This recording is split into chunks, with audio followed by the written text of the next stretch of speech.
Let's talk about how to build your email list in 2026. If you're here, it's because you already know you want to build your email list. I don't have to sell you on the power of it. It is a really great way to level out revenue over the year. Whenever I talk to business owners who are really reliant on social, which is not a bad thing, social is great for driving revenue, but the ones where it goes up and down, their revenue goes up and down, is because they're usually on social. And when things take off and go viral, they have a huge quarter. Next quarter, it drops back down. And it's not that email is going to fix that or replace that. It's just that it helps you level out over the year, and it helps you also add incremental revenue because if you build a relationship with your email subscribers, it's something that you own. It's an asset that you can just build up over time. And these are the steps, there are five of them, that I have seen the top creators use in the last 13 years. I've been running my business. I run Interact. It's a software for creating quiz lead magnets. We are super in the email space. This is what I've seen from the top people. First thing, you got to get set up on the right platform.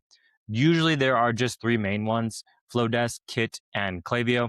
Flowdesk is best if you want really well designed emails. They have super great design. Kit has the most advanced automations, and then Klaviyo is really the only option if you are in e-commerce. It's so integrated with Shopify, it doesn't make sense to use anything else. Then you write your welcome email. This welcome email, you kind of have to imagine like somebody's coming to your party. What experience do you want them to have when they walk in the door? How do you want them to feel when they first arrive at your party? That's what your welcome email is. And in 2026, it's really important that your welcome email has a lot of your personality in it.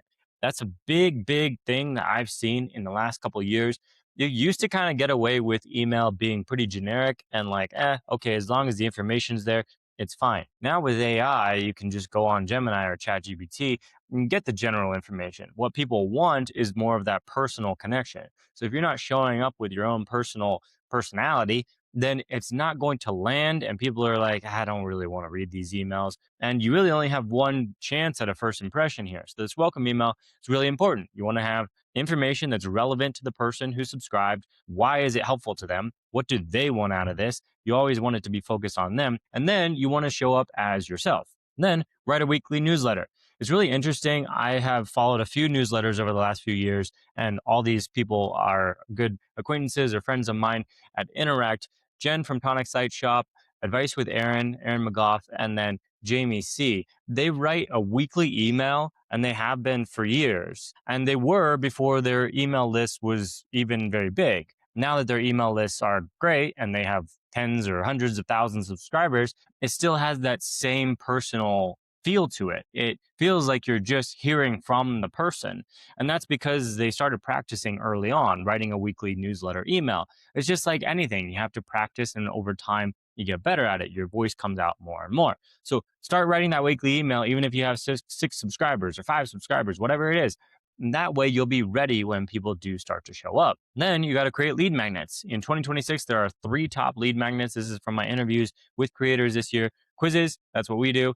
Guides, and then webinars. Quizzes are great because it's a fun thing. It's a way to just move people over from a podcast or from a YouTube video, Instagram reel, a TikTok post, whatever it may be.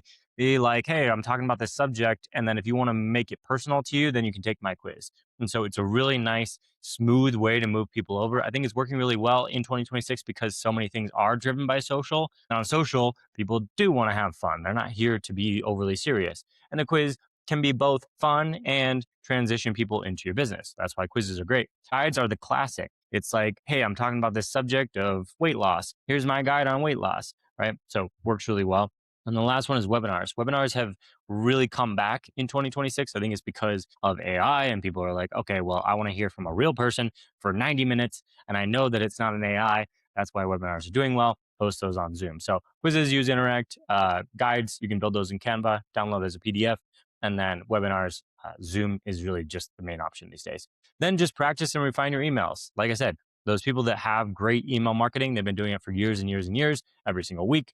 You get your voice going, and you can slowly kind of transition your email platform, your email marketing system to be also a revenue driver by just naturally talking about your products, your offers, your services. And by that point, people feel like they have a relationship with you because they get your emails over and over again. And that's where you start to weave in, hey, I launched this new product, this new service, that kind of stuff. So this is email marketing in 2026.